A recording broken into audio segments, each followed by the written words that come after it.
آپ کا کیا خیال ہے کہ یہ جو طاقتیں جو ہیں وہ دنیا میں رول کر رہی ہیں، یہ ساری کی ساری، یہ جتنے جو ہے وہ آپ سمجھ لیں کہ جتنی سیکرٹ سوسائٹی ہے جس نے اتنی بڑی بڑی سلطنتیں اڑا دی ہیں اور جس نے اتنی بڑی سلطنت کا میکانزم اڑا دیے ہیں سارے کے سارے، وہ اب چھوڑ دیں گی؟ آپ کا کیا خیال ہے کہ یہ سمپسن کارٹون میں جو چیزیں دکھائی جاتی تھیں یہ کوئی پریڈکشنز تھیں یا کوئی اسٹرالوجیکل انالیسس تھے؟ یہ ہوگا، وہ ہوگا، فلاں جیتے گا، ایک ایک چیز ایکچولی ویسے ہی ہوتی جا رہی ہے. آپ خود دیکھ لیجئے گا. ساڈے نالوں چنگی پروڈکشن تے سمپسن کارٹون دیندا رہا. ایسے ہی ہے، بالکل صحیح ہے. کرونا وائرس اور یہ وہ ایک ایک چیز سر، ایک ایک چیز. بالکل ٹھیک ہے. اب اس کا جو بائیڈن کا جیتنا بھی اس میں ہے، اور پھر جو بائیڈن کے بعد اس کے ساتھ کیا ہونا ہے، کیسے جو ہے وہ کیملا ہیرس نے آنا ہے، ایک ایک چیز سمپسن دکھا چکا ہے اور وہی ہو رہا ہے. کیونکہ وہ دنیا کے ریسورسز پہ قابض ہیں، وہ جو چاہتے ہیں. رسالت مآب نے کیا کہا تھا کہ دجال جو ہوگا وہ دنیا کے ریسورسز پہ قابض ہوگا. پوری دنیا کو جان بوجھ کے پیکجڈ فوڈ کی طرف لایا گیا. حالانکہ جو اوریجنل ہمارا جو دودھ تھا ہم صدیوں سے پیتے آئے ہیں، وہ دودھ وہی تھا، کوئی جراثیم نہیں تھے، کچھ نہیں تھے. ٹھیک ہے. اور پھر ایک دم سے جو ہے وہ کہ جی پیکج دودھ، ٹیٹرا وائرس، ہاتھ لگائے بغیر فلانا، وہ سارا یہ ساری پیکج فوڈ کا کانسیپٹ یہ ہے کہ جب چاہے گا رزق بند کر دے گا.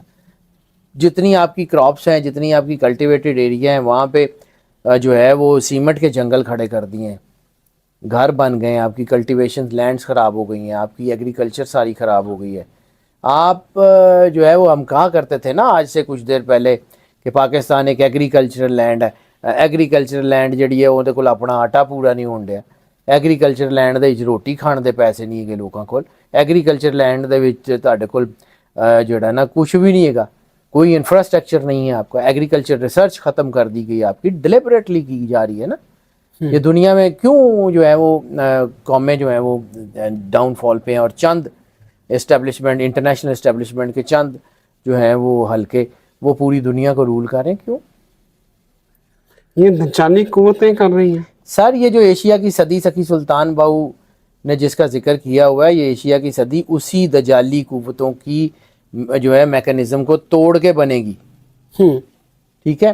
پھر ہم جب یہ جو ہے وہ اس کا بات کرتے ہیں، میں نے اسی لیے کہا ہے کہ میں آرماگیڈون سے پہلے کی پریڈکشنز مجھے پتہ ہے. ٹھیک ہے. آرماگیڈون کے بعد حضرت عیسیٰ علیہ السلام کی ظہور سے، مطلب ظاہری ظہور سے لے کے مولا امام مہدی علیہ السلام کے ظاہری ظہور تک مجھے نہیں پتا کیا ہوگا.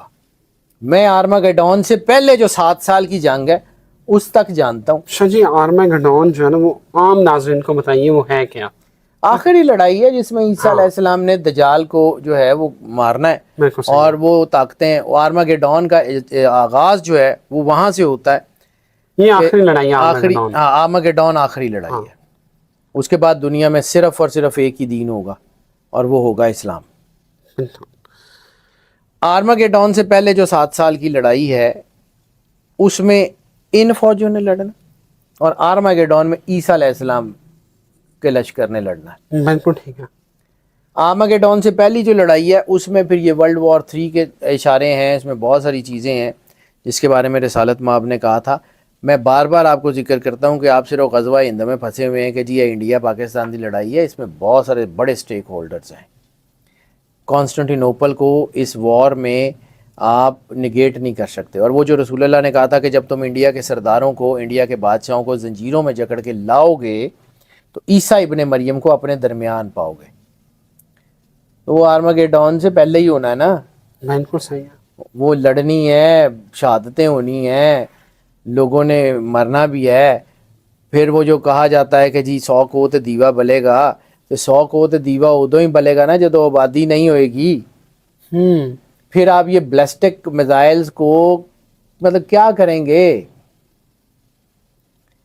جب یہ پوری دنیا میں ایٹم بم جتنے بھی ہیں آج جو ہے یہ دنیا کے سرویز یہ کہہ رہے ہیں کہ پوری دنیا میں اتنا اسلحہ ہے کہ اس دنیا کو 30 مرتبہ تباہ کیا جا سکتا ہے. تو اتنا اسلحہ موجود ہے تو انہوں کی کرنا ہے، وہ شبرات کے منانی ہے، کی کرنا ہے. بالکل صحیح ہے. شاہ جی ایک قیامت کی نشانیوں میں سے جو ایک یہ بھی تھی کہ بکریاں چرانے والے جو چرواہے ہیں وہ بلڈنگیں عمارتیں بنانے کا مقابلہ کریں گے اور خطۂ عرب جو ہے وہ سرسبز و شاداب ہوگا. کیا یہ پوری ہو چکی ہے، یہ ہونے والی ہے؟ سر اور آپ کو کیا نظر آ رہا ہے؟ رسول اللہ نے کہا تھا اونٹ چرانے والے بڑی بڑی عمارتوں میں آپس میں مقابلہ کریں گے. سر کریک ٹاور، برج دبئی، برج خلیفہ، نیوم سٹی، اور مقابلے بازی پوری گلف میں ایک دوسرے سے بڑی بڑی بلڈنگز بنانے کا خبت سوار ہوا ہے. سعودیہ میں گندم اب کاشت کرنی. ٹھیک ہے، یہ سارا کچھ قدرت کی طرف سے ہے اور یہ ہونا ہی ہونا ہے. اس کا مطلب کلوز ٹو قیامت. سر قیامت کب آئے گی مجھے نہیں پتا، میں بڑا کلیئر کٹ کہہ رہا ہوں، میں قیامت کی بات کر ہی نہیں رہا. نشانیاں تو نشانیاں پوری ہو چکی ہیں. اور کیا، رسول اللہ صلی اللہ علیہ وآلہ وسلم سے جب لوگوں نے پوچھا کہ قیامت کی نشانی، ان کا کہ قیامت کی سب سے بڑی نشانیوں میں سے میرا تمہارے درمیان ہونا ہے. میرے بعد قیامت کا ایسے انتظار کرو جیسے تمہاری انگلیاں ایک دوسرے کے ساتھ ہیں. رسالت مآب نے کہا دیا تھا کہ میرے بعد اب نبی کوئی نہیں آنا، اب اس کے بعد سارا نظام لپیٹا ہی جانا ہے. تو رسالت مآب سرکار ختمی مرتبت سرور انبیاء صلی اللہ علیہ وآلہ وسلم اس کائنات کا سب سے زیادہ عروج تھا. اب کائنات زوال کی طرف ہے. اب یہ کتنی دیر میں زوال پذیر ہوتی ہے اللہ جانے، ہوتا رسول جانے، سانو کی پتہ ہے. لیکن یہ ہوگی سائنٹیفک، یہ ہوگا سارا سائنٹیفک. جیسے اللہ چاہے تو کس کو کیا نہیں کر سکتا. اللہ نے تو جان نکالنے کے لیے بھی ملک الموت کو مقرر کیا ہوا، تو کسی نہ کسی وسیلے کو اس نے رکھا ہوتا ہے. تو اسی طرح بچہ پیدا ہونے کے لیے بھی وسیلہ ہوتا ہے، اس کے اندر خون جمنا سارا. انسان کی موت میں بھی کوئی نہ کوئی وسیلہ ہوتا ہے. انسان کی جو ہے وہ زندگی میں بھی کوئی علم ایسے بغیر کسی استاد کے نہیں آتا. تو اسی طرح ہم اگر مانیں یا نہ مانیں کوئی بات نہیں، فرق تو نہیں پڑتا اللہ کو. مگر ساری دنیا اللہ کو نہ مانے تو کیا اللہ کی نعوذ باللہ ہستی پہ کوئی فرق پڑ سکتا؟ وہ اس بات سے بے نیاز ہے، اللہ اس سمد ہے. نہ منو تاں بھی کی ہے انہوں فرق پہنتا. تہاڈا اپنا پٹھا پہ جانا، تہاڈا رہنا کھ نہیں جو تسی اللہ دے نیڑے نہیں ہوئے. شاہ جی یہ جنگ ہمارے والے خطے میں لڑی جائے گی؟ سر اوبیسلی میں نے آپ کو اس دن کہا تھا کہ مجھے لگتا ہے کہ یہ جو پانیوں میں جو آگ کے شعلے جو ہیں وہ صرف ساؤتھ چائنا سی میں نہیں ہے. مجھے یہ کانسٹنٹی نوپل کے ساتھ ساتھ اور مجھے گوادر والی سائڈ کے اوپر، کیونکہ گوادر اور یہ عرب بالکل آمنے سامنے ہیں، تو یہ مجھے یہ خطے میں آگ لگتی ہوئی نظر آ رہی ہے. اور میں نے آپ کو میری کیلکولیشن آج بھی میں اس کے اوپر ہوں، مجھے پتہ نہیں ہے، اللہ کرے میں کوئی کبھی دعویٰ نہیں کیا، نہ میری کوئی اوقات حیثیت ہے، لیکن جتنا کہ میں نے پڑھا ہے مجھے لگتا ہے کہ یہ سارا کچھ 2027 سے پہلے 2027 سے پہلے ہو جانا ہے مجھے لگتا ہے. شاہ جی ابھی تو فلسطین کو دیکھیں مار پڑ رہی ہے. بیت المقدس کا فتح ہونا بھی تو ایک نشانی ہے. بیت المقدس کا فتح ہونا بالکل ایک نشانی ہے، لیکن بات یہ ہے کہ بیت المقدس کا فتح ہونا عیسیٰ علیہ السلام کے ظہور کی نشانی ہے. اچھا، اس سے پہلے والی جنگ کی نشانی نہیں ہے. ہم نا اصل میں چیزوں کو زمانے کے حساب سے نہیں دیکھتے. سر بیت المقدس جو ہے وہ فتح تو ہوا نا سلطان صلاح الدین ایوبی نے، بلکہ رسالت مآب کے دور کے بعد حضرت عمر فاروق رضی اللہ تعالیٰ عنہ کے دور میں بغیر ایک قطرہ خون بہائے وہ فتح ہو گیا تھا یروشلم. بالکل صحیح ہے. ٹھیک ہے، تو اس میں کون سی ایسی بڑی بات ہے؟ ہو گیا، اب پھر ان کے ہاتھ میں آ گیا. وہ اللہ بار بار موقع دیتا ہے اور یہ بار بار اللہ سے دور جاتے ہیں. رسالت مآب کی ایک حدیث ہے، میں آئی کین ویژولائز دس، کہ میں تم کو کمر سے پکڑ کے آگ سے بچاتا ہوں اور تم پھر آگ میں کود جاتے ہو. ابو داؤد کی حدیث ہے، ابن ماجہ نے اس کے اوپر حاشیہ لکھا ہے، بخاری اور مسلم نے اس کو، یہ مستند اور متواتر سندوں کے ساتھ حدیث ہے کہ میں تمہیں کمر سے پکڑ کے آگ سے بچاتا ہوں اور تم پھر آگ میں کود جاتے ہو. سر یہی تو ہو رہا ہے. اور کی ہو رہا ہے؟ جس وجہ سے اللہ نے قومیں برباد کی، جس وجہ سے، ایک وجہ کی وجہ سے پوری قومیں وائپ آؤٹ کر دی گئیں. سارا کچھ تو ایسی کر رہے ہیں صرف رسول اللہ کے ایک جملے کی وجہ سے. کتنے رسالت مآب دا شکریہ ادا کرو گے؟ کہاں رحمت اللہ العالمین کی رحمت کا شکریہ ادا کرو گے؟ اتنی بد کرداری کے باوجود، میں اپنی بات کر رہا ہوں کہ اللہ نے پھر رکھا ہوا ہے. اتنا کچھ کرنے کے باوجود اللہ نے پھر رکھا ہوا ہے. آپ اپنے آپ کو دیکھیں تو صحیح. مسلمانوں کو ہم، یہ بڑا افسوس ہے، مجھے بھی شدید ترین افسوس ہے کہ یار ہم مسلمان ہیں، ہم اس کا کلمہ پڑھتے ہیں، ہماری یہ حالت ہے. رسالت مآب نے اپنا تعارف کیا کرایا تھا؟